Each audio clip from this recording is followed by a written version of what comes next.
And welcome back to another episode of Spintires here. It's me, Deadman Command.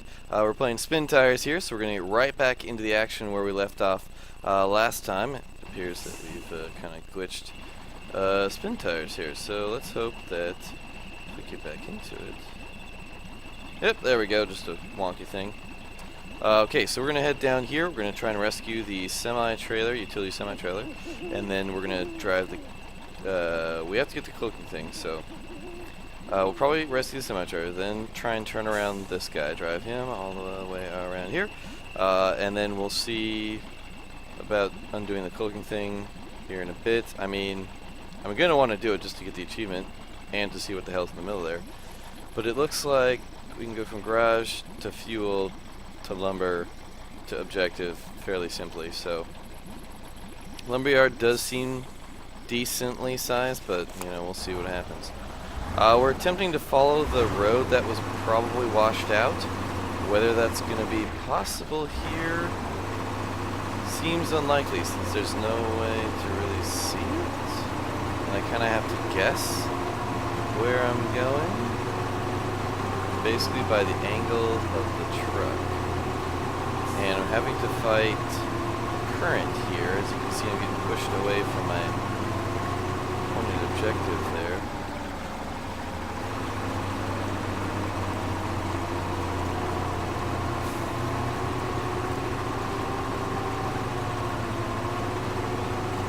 Yeah, I'm not sure I want to take the garage trailer through here. I think that could be dangerous.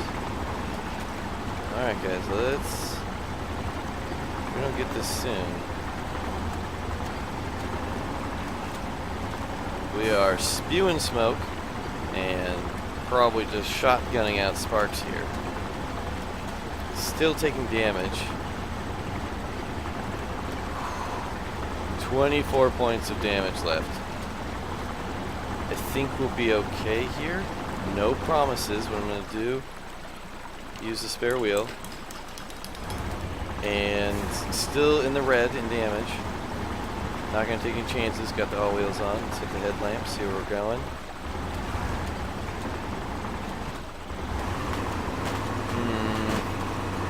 So we're getting deep again. Like, I can see all the smoke that's just billowing out here. And we still have, looks like, hundreds of meters to go.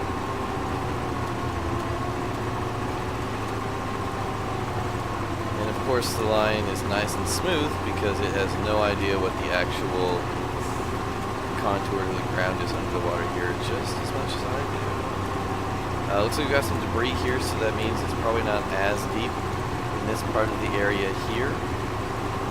So we should be okay. And I can barely see the truck considering all the smoke that we're spewing out here. It looks kind of essentially like the engine is on fire or something like that. But it does appear that we're going to make it here. If there's not like a huge ditch that we dive into here, which has happened before, but it appears to be okay here. Yep, we are shotgunning out sparks here. That's more like flamethrower sparks right there. Shit, where's the truck? Don't want to hit it. Don't want to hit it. Still nicked it.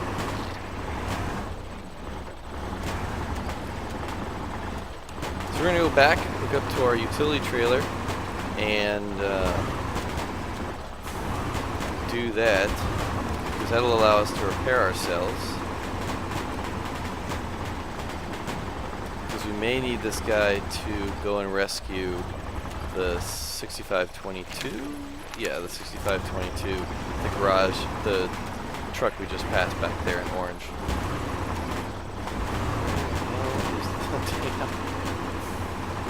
How far away to leave this trailer? Goodness gracious. There it is. Now, of course, we've got to turn around so we can back into it.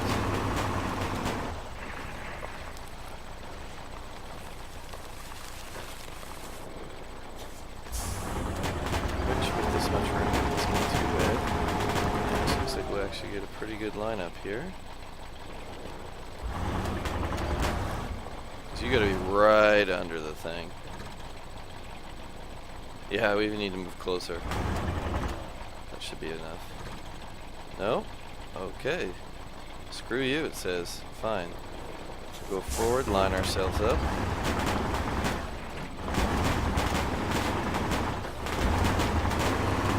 I like how the ground underneath the road sumped.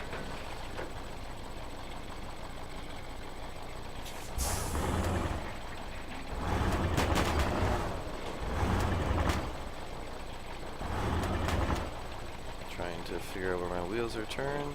There we go.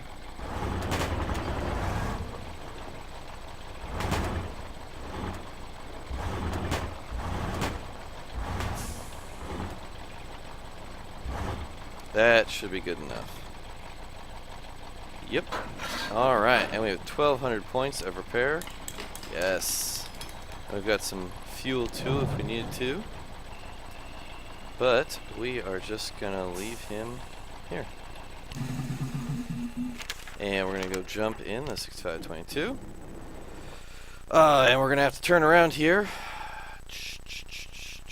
Nope, definitely it's gonna be that way.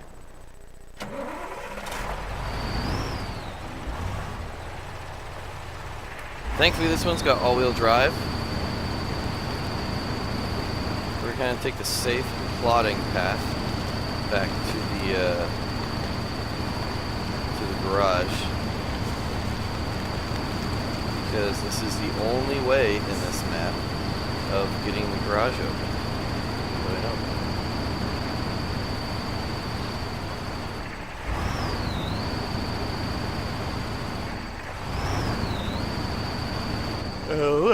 There's somehow another double-stacked semi-trailer of garage parts in here. We are stuck with what we've got. Yeah, I suppose we could try and go along here, but that would be kind of risky. And in kind of a dumb way, too.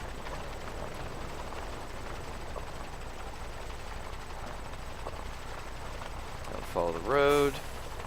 I'll leave it till there.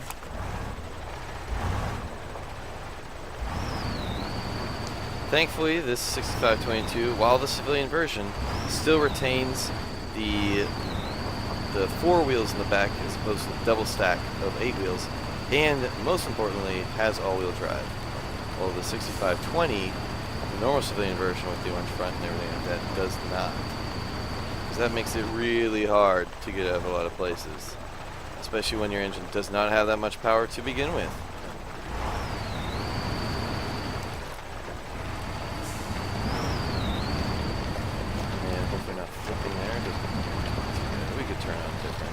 That's fine.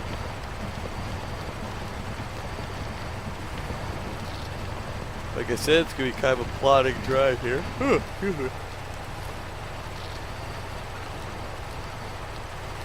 That's just because I'm tired, not because it's a boring game. This is exciting. And the models of this, I really like. You know, there's plenty of games, especially plenty of strategy games that you played, you know, with supply trucks and moving troop trucks around and everything like that. Especially if you played like, you know, I think it's Air-Land Battle or European Escalation or Red Dragon of the War Games series. Like, a significant part of it is your supply trucks and your transport trucks, your troops. These are those trucks. They're monstrous vehicles. I mean, like, this cabin is the size of a semi-trailer you see going down the streets normally. Like, this is a big vehicle, man. Those tires, at least a meter high. A little above 3 feet.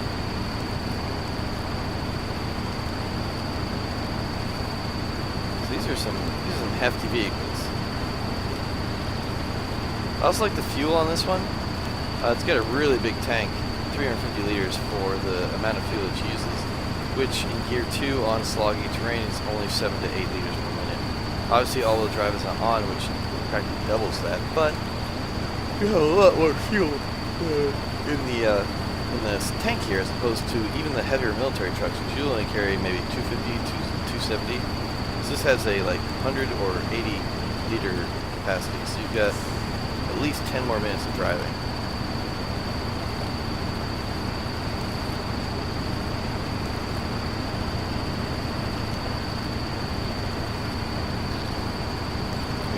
good so far.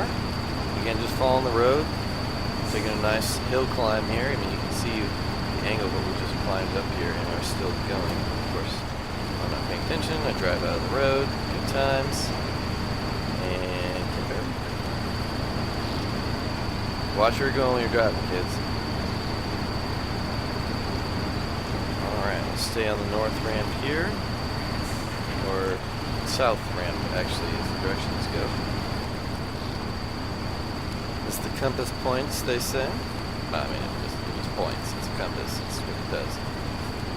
They don't have anything to say about it. Looking good here. Get some good change and torsion there. Shifting gears. We're going all the way around here. We could play Tree Crasher, but nope, took damage from a stump again. The trees must have made of like adamantium. No wonder we're going to such frickin' lengths to cut these damn things down. And the fact that they damaged me so strongly when I got down.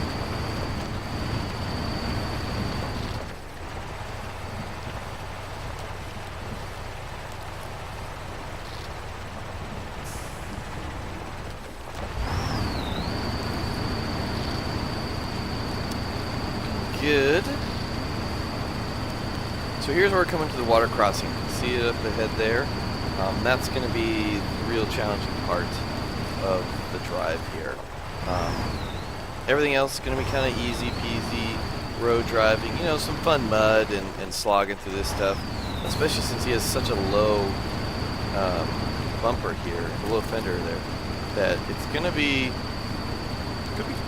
could be kind of difficult. Just depending on what kind of angle that we hit it at. Okay, let's definitely plan this out. We could try and go straight across this time, but I think sticking... I mean, that's the known route, but we did that route because of the cloaking. We could try and just go straight across. There's a couple of mini islands in there. That wouldn't be too bad. Oh. Lost momentum. So we stopped. And when you stop, you sink. And when you sink, you get stuck. So we're not going to try and stop here. We're just going to put on all the aids, and we're going to slam forward as much as slamming forward as we can do. So our poor garage parts are now waterlogged. Hopefully there wasn't anything important that wasn't supposed to get wet in there. This will be probably one of the harder points is the river here. Oh yeah.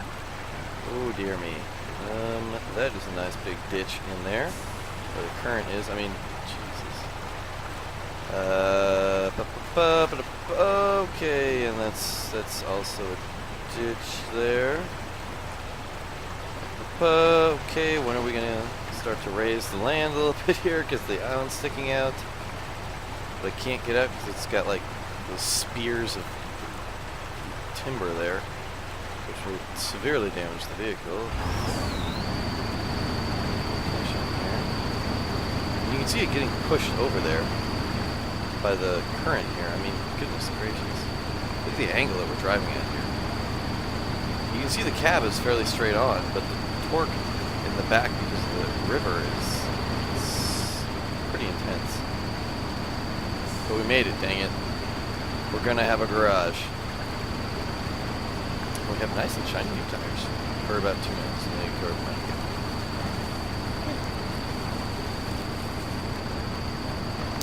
So we're gonna head out there, gonna head up on that road there.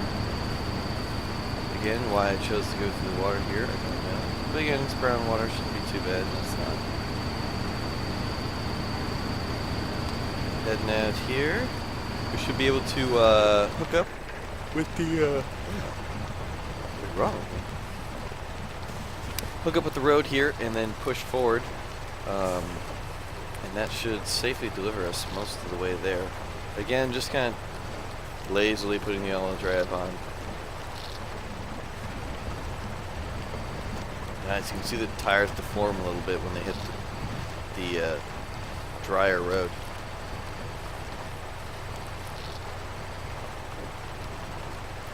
And of course, as with all lane navigation, you want to check with your map early and often to make sure the road that we're on is actually the road we want to follow, which it is, which is nice. And we're going to want to take that turn over there and not splash off in the water. Because you think you know where you are, but you aren't actually there. That can be some trouble, and I've learned that from real world and digital experience. Thank you. Many games ended in the long dark because I thought I knew where I was and I was not. Great game over. Frozen to death more times in that game like cap. Thankfully no freezing to death here, only getting stuck and choking on the diesel fumes as you gun the engine, trying to get out of your slog truck and the pit of mud that you've driven yourself into, just kind of like that.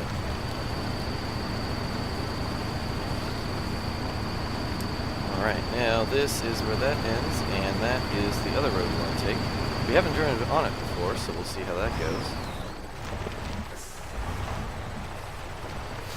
Just gotta go through this test period here, which we should... Oh wow, I actually climbed over it. I was a little surprised. I figured we'd have to push through some mud with the fender there.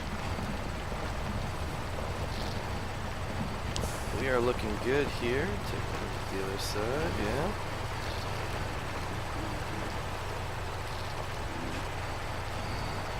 You can see without diff lock on that the wheels are spinning at pretty different rates there. Again, when they're all touching the ground, it's not so bad, but when one of them is lifted out or we hit some slogging mud, and they'll start spinning around like crazy. But when they're all nice and flat here, oh, there we go. Now you can see the difference pretty strongly. It's when a tire doesn't have traction, it just spins like that because the power is being applied to what it can turn the easiest. Which wheel can turn the easiest. So you're getting a lot of spinning wheels, while the rest of the wheels are simply struggling to maintain, to push the vehicle up and out. Now that is where the last cloaking is, down in there. Let's see, can we see as we drive? I think it's pretty far away. Oh yeah, it's pretty far away. So we'd probably want to drive down there and go and grab the cloaking from there. Which is what we'll probably do once we rescue the garage.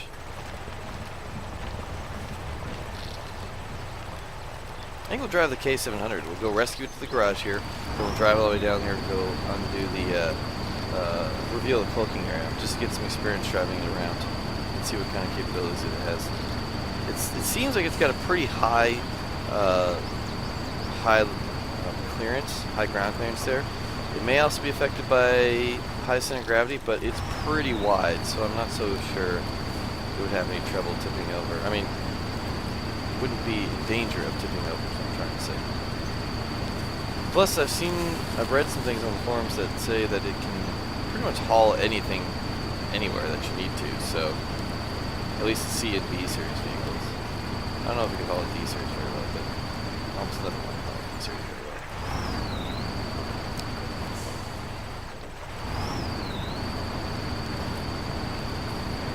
D series, of course, being the giant trucks I like playing around with. 8x8 wheeled vehicles.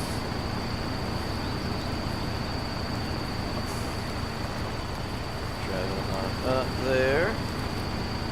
And we should see the garage. Yep, there you can see the lights out there.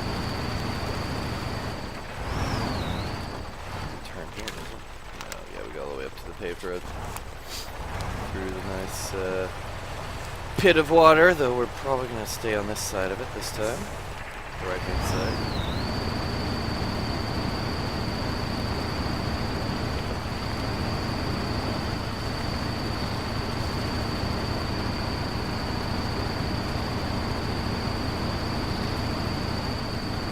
Good here. As we're driving around again, taking in scenery, and it does look like the flood probably washed through there, knocking down all of the most capable trees. I mean, the attention they put into a lot of these maps is pretty impressive. There was the forest fire that we saw a volcano. There's the water effects in the river. There's the buildings in river as well. The plains has some beautiful, especially nighttime scenery when driving through it. I really like the way they did this. Plus, I really like the forest, so seeing the trees like that. I mean, you get some, you can see, you know, some cut paste, but there's enough variety in the trees that it looks natural. And you've got your small underbrush, you've got grasses, you've got your larger trees dominating the scape. And of course, there's a sharp edge, but you know what you want.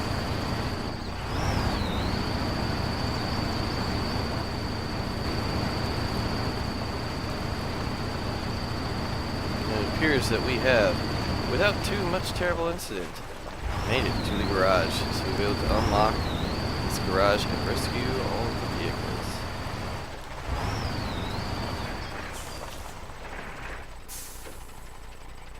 Unload. Fantastic. Blood cellar. Woo! Got it.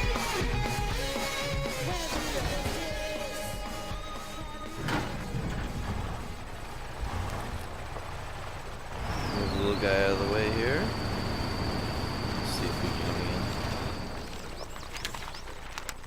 Okay, to the 700. And we're going to rescue ourselves to the garage. Go. So 400-gallon fuel. Camera protection installed. Grabber. Yeah, hell yeah, we want the grabber. I don't even know what it does, but it grabs things apparently. Kind of looks like it doesn't really do that very well, but that's okay. So let's install it. Looks like you can even drive with the parking brake on. That's awesome. Rather inefficient, mind you, but entertaining nonetheless.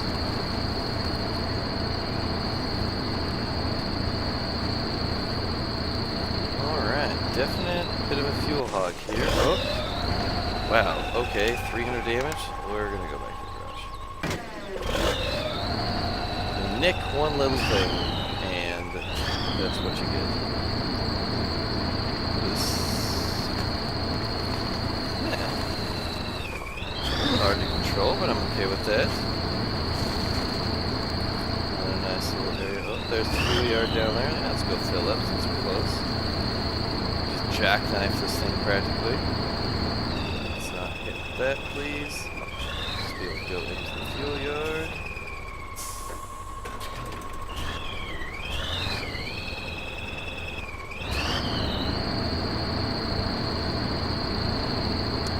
Alright, so let's drive on out. Now we are attempting to go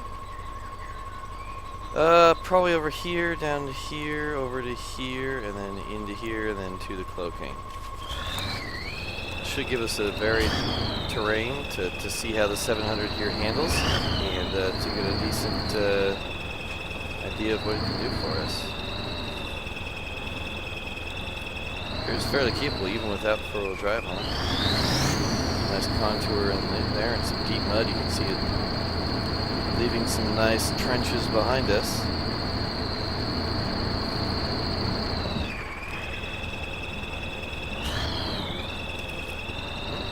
Climb over the big divots it's making here.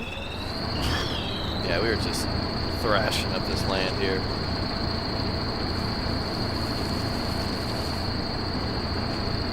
A little hard to stay straight. With such sensitive turning, even just a small angle will keep turning like that. It does appear that it is a bit more susceptible to the contours of the ground than some of the other vehicles we've seen because it's so short, I think. I'm just kind of making stuff up here. But seems very solid on the ground.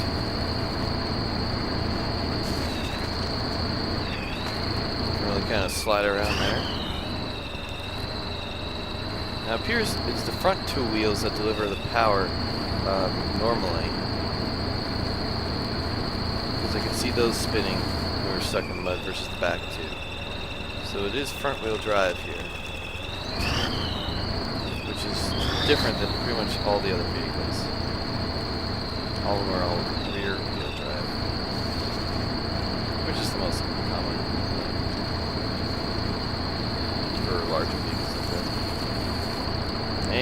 I cannot stay straight to save my life here.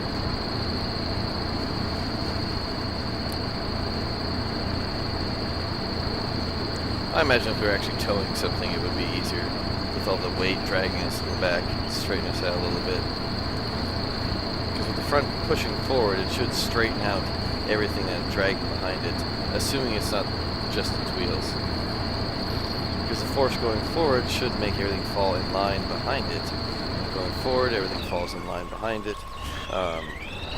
But especially with the heavier weight in the back.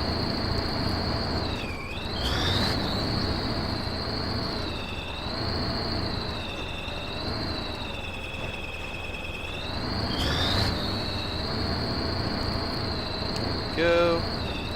Now we'll see how it does in the water here, and some bumps. Let's get some air. No air.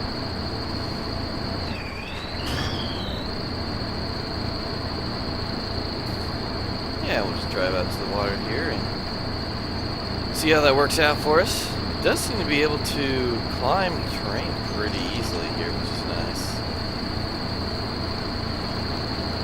I mean, look at the size of these wheels. It's going over stuff shouldn't be a problem. Now, wow, that's pretty deep water.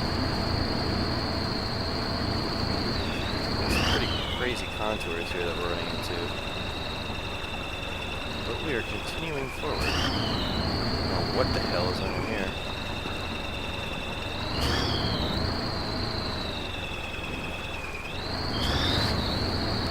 We've only taken 9 points of damage, which is pretty darn good. I think once we hit the cloak, we'll switch episodes, and then we'll do our log runs.